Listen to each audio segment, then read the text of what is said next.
내가 돈 많은 부모를 만나거나 돈 많은 배우자를 만날 수 있는 사람들은 뭐 굳이 이렇게 재테크 고민 안 해도 돼요. 저 그런 생각, 이건 현실이니까. 네네. 그런 경우가 아니라 그러면 내가 이제 직장을 잡아서 일을 해야 되는 사람이다 싶으면은 그든 정해지는 공식이 있어요. 이 투자 자산만으로도 내 삶을 영위할 수 있는 수준까지 가기 위해 노력하는 게 그냥 셀러민들의 재테크의 본질이에요. 월 75만 원씩 직장인이 수익률 7% 기준으로 이제 매월 넣었을 때 네, 이게 월 얼마가 75만 되냐? 원씩. 20년은 한 3억 9천 정도 돼요. 25년 되면 6억 정도 돼요. 30년 되면 드라마틱하게 올라갑니다. 만약에 여러분들께서 이런 시간의 힘을 믿으시면 제가 한 가지 자신 있게 말씀드릴 수 있는 건 가난해지진 않아요. 엄청 부자가 아니라 우리는 천천히 모두. 부자가 되는 길을 선택하면 내가 정말 큰 부자 못 돼도 가난해지진 않아요.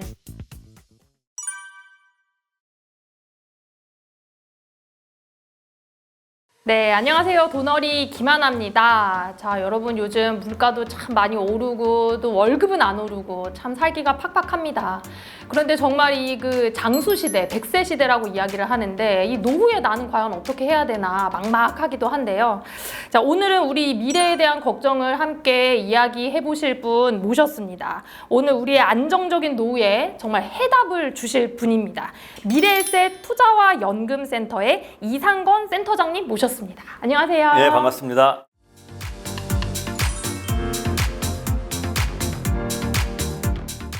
저는 사실 다른 방송들도 참고하면서 보면서 무슨 생각이 들었냐면 이거는 귀에 딱지가 박힐 때까지 들어야 된다. 저는 솔직히 그런 생각 했거든요. 예. 왜냐면 이제 워낙에 좀 자극적으로 빨리 은퇴하는 법, 막 파이어족, 아니면 얼른 빨리 예. 한 방에 돈 버는 법 이런 것들이 너무 많은 시대에 예. 정말 진짜 현실적인 얘기를 너무 많이 해주시는 거예요. 예, 근데 그런 게 정말 필요하지 않나요? 사실은 이게 저희가 하는 게 뭐 새로운 것은 아니에요. 이게 어차피 오랜 세월에 걸쳐서 이게 검증이 된 방법들이거든요. 예를 들면은 그 투자 자산을 변동성을 관리하면서 적립식으로 하자. 예를 들면 네. 이런 거를 오랜간의 장기간에 걸쳐 투자하면 최소한 은행 금리는 이기고 인플레이션 위험에 대비할 수 있다. 이거 너무 교과서적인 얘기예요. 그래서 저 근데 이것을 하냐 안 하냐가 굉장히 중요한 문제예요. 제가 드릴 수 있는 말씀은 이제 평범한 사람이 조금만 관심을 가지고 좀 아껴 쓰면서 노력을 해서 최소한 미래에 제가 뭐 부자 되는 법은 모르지만 이렇게 우리가 노력을 하면 가난해지진 않을 수 있다. 그래서 저는 먼저 제가 굉장히 제 인생에 영향을 많이 미쳤던 선생님 중에 한 분이 했던 얘기인데 사람들은 빨리 부자가 되려고 그러는데 먼저 배워야 되는 거는 가난해지지 않는 법부터 배워야 된다. 가난해지지 않는 그게 법이요? 먼저고 부자 되는 법은 나중이다. 이거는 뭐 그 운도 따라해도 여러 영역이 있기 때문에 근데 가난해지지 않는 법은 노력만으로 가능하거든요. 근데 가난해지려고 사실 생각하는 사람 아무도 없는데요. 근데 가난해지려고 근데 가난해지려고 생각하는 사람은 없지만 가난해지는 행동들을 하죠. 실제로 사람들이. 어떤 것들이 있을까요? 뭐 대표적으로 우리는 그냥 너무 복잡한 거 아니에요. 내가 번 것보다 더 쓰면 가난해지는 그렇죠. 거죠. 점차 가난해지는 그건 거죠. 딱 정해진 공식이에요. 내가 번 것보다 더 쓰면 재산이 많든 적든 그건 그냥 무조건 가난해지는 거예요. 그리고 두 번째로 예를 들어서 내가 돈을 쓰는 방식 그것도 남들의 눈 때문에 남들의 눈 때문에 자기 자신을 남한테 보여줌으로써 자기 자신의 정체성을 지키려고 하게 되면 그것도 가난해지는 명백한 방법이에요. 그렇죠. 필요 없는데 명백한 방법이에요. 근데 많은 사람들이 사실 이렇게 행동들을 많이 해요. 뭐 저도 예전에 이런 행동들을 많이 했었고 젊어서 뭐 저희 때도 뭐 신용카드 같은 거 쓰고 그랬었거든요. 그래서 이제 뭐 저 개인적인 경험을 말씀드리고 그래서 저는 30대 때 7년간 신용카드를 안 썼어요. 아예. 연말정산 아예 안 받아버렸고 보니까 뭐 연말정산 받아봤자 카드 더 써서 생긴 게 더 큰 것 같더라고요. 근데 사실 진짜 그래요. 그래서 이제 예를 들어서 뭐 카드를 안 쓰는 생활을 한 7년 했더니 최소한 번 것보다 덜 쓰는 거는 습관화 되더라고요. 예. 그러면 이제 우리 센터장님께서 또 많이 말씀하시고 계신 게 그런 것 같아요. 너무 한 방에 큰 부자가 되려고 하지 말고 일단 가난해지지 않는 방법부터 좀 배우고 그 다음에 우리가 월급쟁이로서 좀 부자를 갈 수 있는 좀 장기적이고 꾸준한 방법을 계속 말씀하고 계시거든요. 어쨌든 우리가 할 수 있는 만큼의 작은 부자로 살아가는 방법 그런 부분도 조금 얘기해 주시면 좋을 것 같아요. 그러니까 현실적으로. 여러분들이 이제 이것도 직장인들의 재테크의 본질은 뭐냐? 이것도 다 나와 있는 공식이에요. 절대 새로운 게 아닙니다. 증권시장의 우상이었던 앙드레 코스톨란이라는 분이 부자가 되는 3가지 방법을 얘기를 했었어요. 이것도 공식이에요. 첫 번째, 돈 많은 부모를 만나는 겁니다. 그렇죠. 두 번째, 돈 많은 배우자를 만나는 거예요. 아, 네. 네, 세 번째, 자기가 버는 거예요. 이 세 가지 외엔 방법이 없는 거죠. 여기서 만약에 내가 돈 많은 부모를 만나거나 돈 많은 배우자를 만날 수 있는 사람들은 뭐 굳이 이렇게 재택 고민 안 해도 돼요. 저 그렇게 생각하면 이건 현실이니까. 네네. 네, 제 후배 중에도 그냥 생각 없이 사는데 그냥 부모님이 어려서부터 그냥 아파트 비싼 동네에 중요해줘서 그거 하나만 해도 재산 엄청 많아요. 그거 그냥 그런 사람도 있는 거고 뭐 세상에 여러 사람이 있으니까 그런 경우가 아니라 그러면 내가 이제 직장을 잡아서 일을 해야 되는 사람이다 싶으면은 그들은 정해져 있는 공식이 있어요. 근로소득. 근로소득이라는 것은 내 노동력을 제공하고 그 대가로 내가 임금을 받는 거예요. 저도 그런 일을 하고 있는 거고요. 네. 이 근로소득의 현금 흐름에서 일부를 빼내서 100% 할 수는 없으니까 생활을 해야 되니까 빼내서 내가 투자 자산으로 계속 이전시켜 나가는 거예요. 이 투자 자산으로 더 많이, 더 빨리 이전할수록 그래서 투자 자산의 크기가 커져서 투자 자산만으로 내가 살 수 있는 게 부자인 거예요. 그렇구나. 그렇잖아요. 당연한 거 아니에요? 당연하죠. 부자란 거에서 어떤 사람은 나는 뭐 1,000억이 있어도 부자인 경우도 있지만 어떤 사람은 난 10억만 있어도 나는 그냥 죽을 때까지 살 수 있는 내가 소비 성향도 낮고 뭐 이렇게 내가 소박하게 살 거고 이런 사람은 상관없는 거예요. 그것도 그 사람 부자예요. 그러니까 우리가 본질은 뭐냐면 이 투자 자산만으로도 내 삶을 영위할 수 있는 수준까지 가기 위해 노력하는 게 그냥 셀러민들의 재테크의 본질이에요. 그럼 투자 자산은 뭐로 구성되어 있느냐? 주식, 부동산, 채권이에요. 근로소득이 들어오지 그쵸? 않더라도 이게 딱 본질이에요. 투자 자산으로 예. 나의 자산을 소득을 벌어들일 수 있다. 그렇기 때문에 저는 여러분들이 저축의 본질과 이 투자의 본질을 잘 이해하는 게 중요해요. 저축의 본질은 뭐냐면 원금을 떼이지 않고 이자를 받는 거예요. 그러니까 여기서 성장이라는 개념이 없는 겁니다. 아, 그렇네, 진짜. 그래서 저축의 핵심 개념은 뭐냐면 신용이에요, 신용. 돈을 떼이지 않느냐는 겁니다. 그러니까 투자의 본질은 뭐냐면 이거 깨먹을 때 깨먹더라도 투자라는 것은 성장하는 거예요, 자산. 그러니까 우리가 이론적으로는 100년 뒤에 부동산 가격은 어떻게 해야 됩니까? 떨어질까요? 올라 있을까요? 모르죠. 모르죠. 네. 그럼 5년 뒤에는 어떻게 될까요? 그리고 그러면 지금까지 우리나라 부동산은 한 50년 동안 올랐나요? 떨어졌나요? 우리가 이런 질문 한번 던져보시면 대충 보면 이렇게 언젠가 시간이 지나서 이렇게 오르는 것 자체가 크게 자산이에요. 그 투자 자산이에요. 투자 성과는 인간적인 요소를 제외하고 우리가 이제 숫자만 놓고 보면 세 가지 숫자의 함수예요.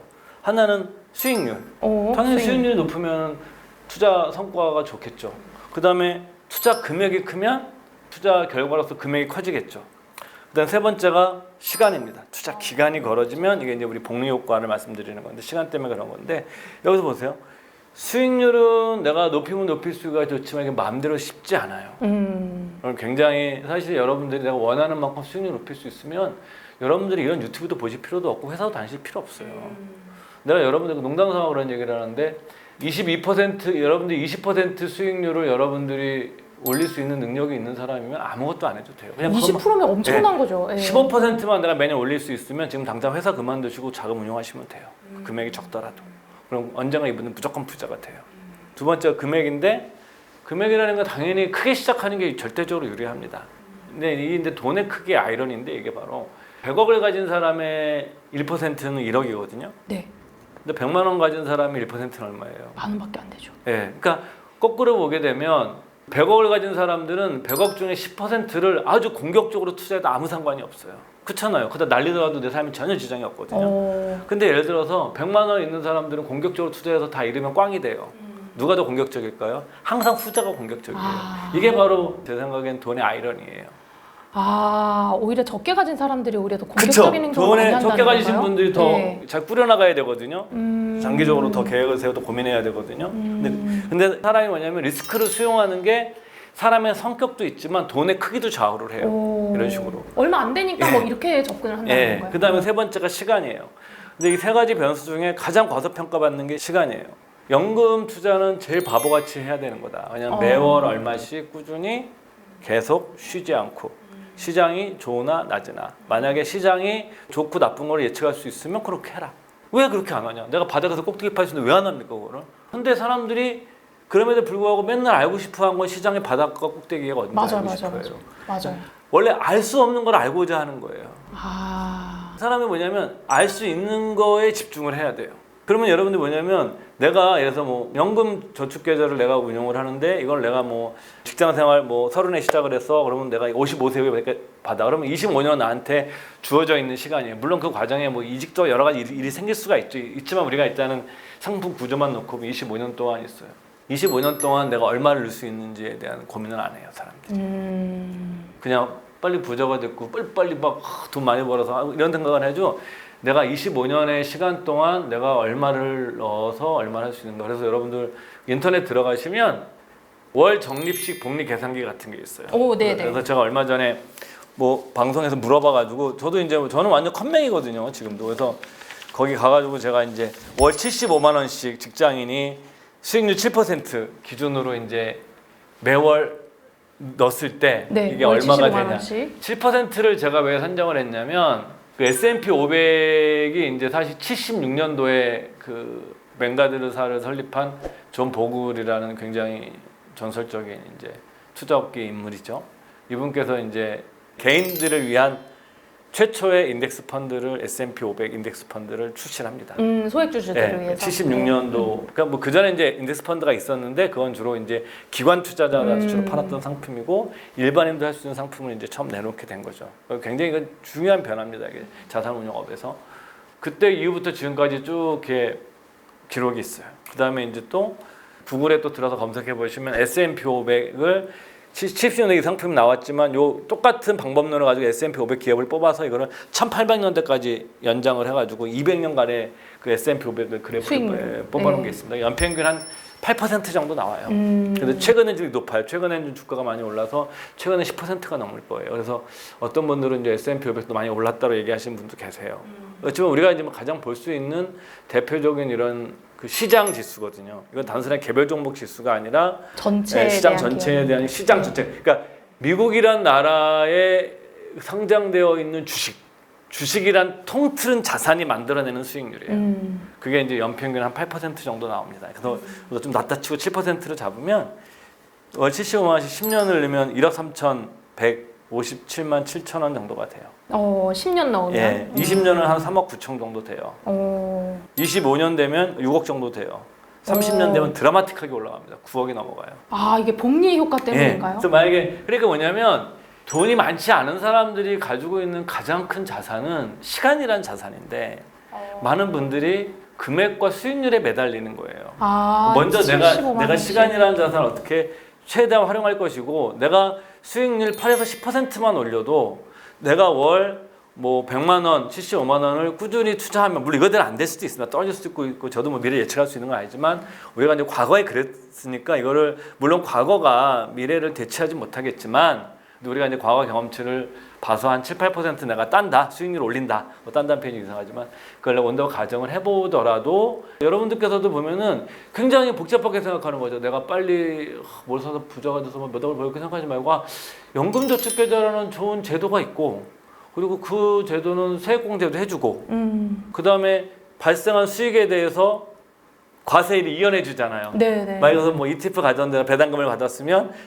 일반적인 계좌에 있으면 15.4% 배당을 세금 배당 소득세를 내야 되는데 이건 그냥 계속 이연시켜버리는 딜레이 이연이잖아요. 네. 그러다가 마지막에 그것도 연금소득세 3.3에서 5.5%만 내잖아요. 그리고 이 돈은 나중에 퇴직해서 건보료 산정할 때 포함도 안 시켜주잖아요. 그렇죠. 뭐 이거 모든 게 끝나잖아요. 그러니까 모든 게 좋은 혜택인데 문제는 그 장기간이라는 게 항상 그쵸. 문제거든요. 이 장기간을 버틸 수가 없어요. 만약에 뭐 마음이. 제 의견에 뭐 네. 저도 딴 데 나서 이런 얘기하러 반박하시는 분도 계신데 뭐 그건 저랑 생각이 다른 건 제가 뭐 그분들의 의견을 제가 코멘트할 생각은 없고요.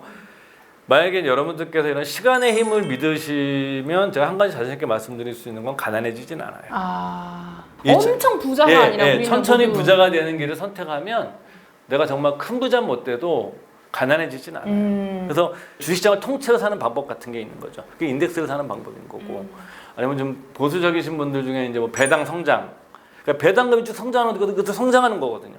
그러니까 뭐 많이 사실 저도 좀 조금 많지는 않지만 그 관심 있는 뭐 ETF 중에 배당 다우지수 이런 것들 뭐냐면 이게 매년 배당금 조금씩 성장하는 자산이거든요. 그런 기업들로만 포트폴리오 짜놓은 거니까 이것도 성장하는 자산이에요.